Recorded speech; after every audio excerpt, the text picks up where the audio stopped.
I was visiting a family overseas, in a wonderful, neutral country.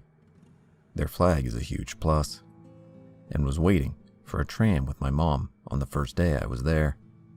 I was extremely jet-lagged and tired, having landed at 9 a.m. local time after barely sleeping on the flight and train ride over. I wasn't at my best mental functional level, but it's best to power through and try to acclimate to the new time zone as soon as possible. After a few minutes of me swaying in place with exhaustion, a man in his late 20s or early 30s strode purposefully up to me and asked, "Are you a man or a woman?" Well, that's nice, but due to my fatigue state, my brain farted out, "Personal interaction, beep bop yay." I stupidly entertained him and responded that I was a woman. Overjoyed, the man babbled at me in a mix of English and French throughout the wait, and then got on the tram with us, and I nodded and looked anywhere but at him. For the first time in my existence on this earth, my mother had nothing to say, or anything nasty to interject, so I was unsupported and uncomfortable.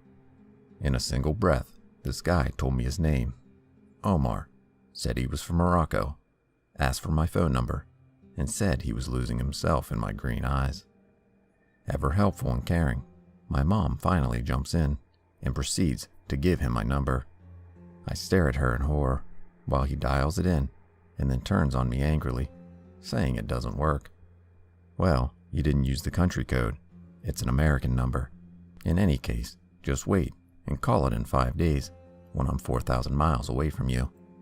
He says he's going to whatever place a few stops away, so I drag my once again silent and useless mom off the tram at the next stop. Not before I got a big hug and a kiss on every available surface of my face, along with a "I will see you soon." Great, can't wait. My mom offers me nothing in the way of apology or any sort of response at all, so I forget about it, and the rest of the visit goes uneventfully. Once I'm back in the US, I find that he somehow found my Facebook. My number is not in any way linked with it that I could find, but maybe I missed something. I don't accept his request, but that doesn't stop him from messaging me multiple times daily with what I assume are attempts at poetry, all revolving around my eyes. Interspersed between these declarations suggesting his likely eventful harvest of my eyeballs, he adds me to multiple group chats. They're all in Arabic. I can neither speak nor read Arabic. Eventually, I'm in like 15 different Arabic group chats, and I have no idea what's going on, as Google Translate was no more understandable than the chats themselves. I hadn't blocked him yet, because like a car crash, I couldn't look away. Finally, I messaged him back to say that he seems nice, but I'd like to keep my eyeballs in my face, and I'm sure he'll find a nice, lovely girl to harvest parts from in the future. Before I block him, I get a last plea.